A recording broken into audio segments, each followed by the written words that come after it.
Then Samuel died, and all Israel gathered together and mourned of him, and buried him at his house in Ramah. And David arose and went down to the wilderness of Paran. Now there was a man in Maon, whose business was in Carmel. And the man was very rich, and he had 3,000 sheep and 1,000 goats. And it came about, while he was shearing his sheep in Carmel, now the man's name was Nabal, and his wife's name was Abigail. And the woman was intelligent and beautiful in appearance. But the man was harsh and evil in his dealings, and he was a Calebite. That David heard in the wilderness that Nabal was shearing his sheep. So David sent 10 young men, and David said to the young men, "Go up to Carmel, visit Nabal, and greet him in my name. And thus you shall say, 'Have a long life, peace be to you, and peace be to your house, and peace be to all that you have. Now I have heard that you have shearers. Now your shepherds have been with us, and we have not insulted them, nor have they missed anything all the days they were in Carmel.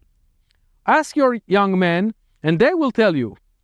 Therefore, let my young men find favor in your eyes, for we have come on a festive day. Please give whatever you find at hand to your servants and to your son David." We are now in the eastern part of the southern hills of Hebron, in the central hill country. Behind me, you can see the ancient mound of Maon, which was preserved in the Arab name Ma'in. And next to it, the town of Al-Carmel, a Palestinian town which still preserves the biblical name of Carmel. This is the scenery of the amazing story about the meeting of David and Abigail, who is going to become eventually one of his wives and the mother of his son Kilab. Abigail was the wife of Nabal the Carmelite, who had business in Maon. The business that he had, as we just read, was a very huge amount of livestock, sheep and goats. And we are located here in the fringe of the desert, very close to the wilderness of Judah, where David eventually found also refuge in the oasis of En-Gedi. But this was the place where he was active together with his already 600 men, living here in the fringe of the desert, very close to the wilderness, in a place where they could, in a time of need, to escape and find refuge in the gorges inside the desert itself. And while he's here, as we can understand from the story, he was actually one time helping the farmers that were living here, right in the edge of the Israelite territory, in the southeastern part of the kingdom of Saul. But on the other hand, also they made some living from the protection of the shepherds that were living here. So when David hears that Nabal the Carmelite, is actually celebrating the shearing of the sheep, which was a moment of a grand festive, he comes to, or sends his men to Nabal and tells him, "Look, now you are celebrating your success, the plenitude that you have. Just remember who was here to protect that none of your animal is going to be missing because of, who knows, wild animals, maybe robbers that are living here, all kinds of Bedouins."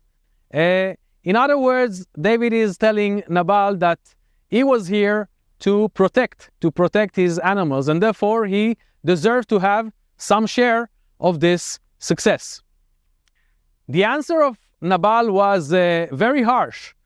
He's telling to David, in what time are we living now that every slave now can come in front of his lord or master and bring demands?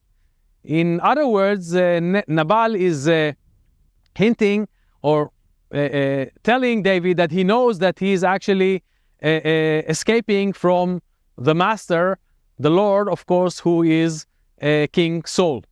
And therefore, he refused. He refused to collaborate with David's demand.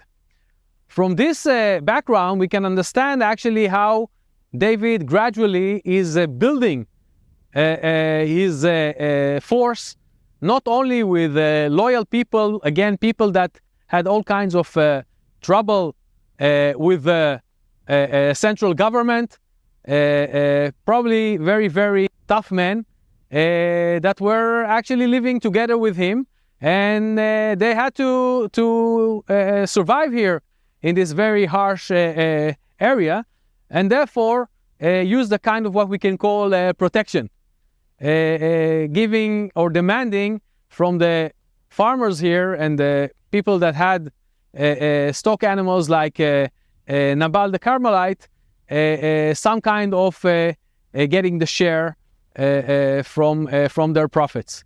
When David hears that the response of Nabal, that he refuses to give him anything, his reaction is very, very harsh, and he decides that he's going to get rid of Nabal and actually slaughter all his family, everything, and take whatever he has.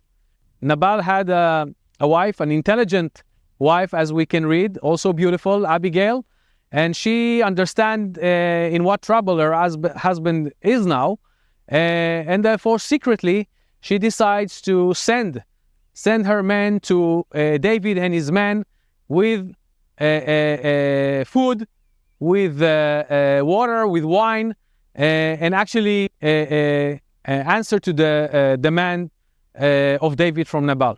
And in that way also she calms David, and she says to him something which is very interesting. Why would you now kill somebody and have this stain in your future career? Because she already understands that David is going to be a great man. And in that way she actually convinces him to pardon Nabal. Nabal is making a great feast, celebrating, drinking the wine, becoming drunk, and in that moment Abigail is actually telling him what was going on. And hearing about that, Nabal actually was hit by God. In some way he got maybe a kind of a heart attack from understanding what his wife did and how much she paid for David and his men. And for 10 days he was in a kind of a coma, a kind of a deep sleep, a divine sleep. And at a certain moment God decides to bring him to his end, and he died. After that, David is going to marry Abigail, and they're going to have a son together whose name is Kilab. Anyway, the scenery that we see around us is still very, very similar to what was going on here around 3,000 years ago. We can see that there isn't much vegetation. The terrain is very, very harsh, very, very rocky, with the limestone around us. Still, it rains here, so you can see the grass here in the early summertime here in the land of Israel. Still today, the farmers here are cultivating the land. When there is sufficient rain, they're going to have here wheat and barley and harvest them. You see here less orchards, vineyard and other plantations because still it's a very eastern part of the country. And in many ways it actually preserves the scenery that we can imagine of the events that were taking place here so long time ago, in the time of King Saul and David in his his early career. Then the Ziphites came to Saul at Gibeah, saying, "Is not David hiding on the hill of Hachilah? which is before the Yeshimon, the wilderness? So Saul arose and went down to the wilderness of Ziph, having with him 3,000 chosen men of Israel to search for David in the wilderness of Ziph. Saul camped in the hill of Chachila, which is before Yeshimon, beside the road, and David was staying in the wilderness. When he saw that Saul came after him into the wilderness, David sent out spies, and he knew that Saul was definitely coming. David then arose and came to the place where Saul had camped. And David saw the place where Saul lay, and Abner, the son of Ner, the commander of his army, and Saul was lying in the circle of the camp, and the people were camped around him.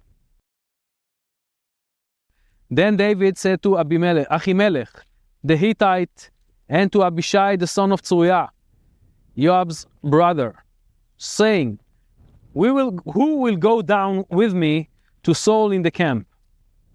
And Abishai said, I will go down with you.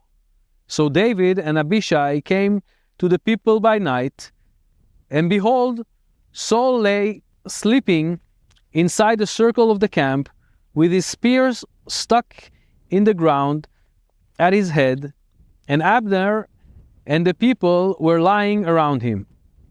Then Abishai said to David, Today God has delivered your enemy into your hand. Now therefore, please let me strike him with the spear to the ground with one stroke, and I will not strike him the second time. But David said to Abishai, Do not destroy him, for who can stretch out his hand against the Lord's anointed and be without guilt? David also said, As the Lord lives, surely the Lord will strike him, or his day will come that he dies, or he will go down into battle and perish. The Lord forbid that I should stretch out my hand against the Lord's anointed. But now, please take the spear that is at his head and the jug of water, and let us go. So David took the spear and the jug of water from beside Saul's head, and they went away. But no one saw or knew it, nor did any awake, for they were all asleep, because a sound sleep from the Lord had fallen on them. So here in the wilderness of Ziph, near to Carmel and Maon, again, the local people, the people of Ziph, are informing Saul that David and his men are here, and Saul with his men, with his army, coming again to find David. We can see here behind me exactly the line where the inhabited area, where you can still graze your sheep and goats, ends, and the wilderness of Judah starts. So we are really at the fringe of the desert, and this is where David is located with his men, very, very close, that he can actually go down in one of the streams like the one that you see right here and enter deep into the Judean desert. So we see here a very similar story that we saw in En-Gedi. Again, Saul knows that David is hiding somewhere and he's coming, and again David has the opportunity to kill Saul, and he is reluctant to do it. So we see here two very similar traditions that maybe are telling the same thing, and the bottom line, of course, is that although David had the chance to get rid of his enemy who is persecuting him, he refuses to do it, with the saying that he has no right to touch or kill the anointed one, the anointed by God, the king, Saul, the king of Israel. But there is one big difference between the two stories, the two traditions, because in En-Gedi we saw that David was hiding in a cave and Saul came there by himself. In this case, David is active here in Ziph, and he's sending spies in order to learn where the camp of Saul is, and then gets inside in a very, very brave, some would say even a stupid act, just in the middle, in the core of Saul's camp, together with his cousin, Abishai, and they go right in the most vulnerable part of Saul's camp, where the king is sleeping, and again they don't touch the king, but they take something from Saul. And later on, when Saul is going to wake up, David is going to stand in another side of the gorge and call to the most important maybe man in Saul's camp, which is Abner. Okay, Abner, who is the commander of Saul's army, the one who is responsible for guarding the life of the king, and now he accuses him of actually failing in his most important mission, which is to protect the king. And David has a proof that he could harm Saul. Of course, he's showing Saul the spear and the jug of water, and now Saul, again, with a very, very sudden change of mood, actually starts to cry and repent and ask the forgiveness of David. And now with an addition, saying that he knows that in the future David is going to become the king of Israel, and he has only one, he's asking only one favor, that David is going to remember Saul's descendants and not going to kill them, as it was maybe very, very common of a new king to kill the king of the former dynasty. So now Saul is asking David to swear an oath not to harm the future sons of Saul and keep them alive, and David agrees. And from that point, the ways are going to be separated. David is going to go now, while after he understands that he has no hope here to stay in the Israelite territories, because the supporters of Saul are all the time giving him up to Saul. He has no other option than to leave the Israelite territory, and now he's going to go back to Gath of the Philistines, and find refuge among Achish, king of Gath, one of the rulers of the great enemies of the Israelites, the Philistines. So after this episode, the ways of the two protagonists are going to separate. Saul is going back to his capital, Gibeah, in the tribe of Benjamin, and David, after understanding that he has no hope staying with his men in the Israelite territory, because everywhere people are informing to Saul and giving the information about his hiding place, he now decides to leave the territory of Saul, the territory of Israel, and find refuge again in the city of Gath of the Philistines, in the court of Achish, the king of Gath. And they will never see each other again, because later on Saul is going to die in the final battle against the Philistines at the foot of Mount Gilboa, and David is going to stay in Ziklag, and later will become the king of Israel, first in Hebron for 7.5 years, and later on, after conquering Jebus, Jerusalem, he's going to rule for another 33 years as the king of all Israel in Jerusalem.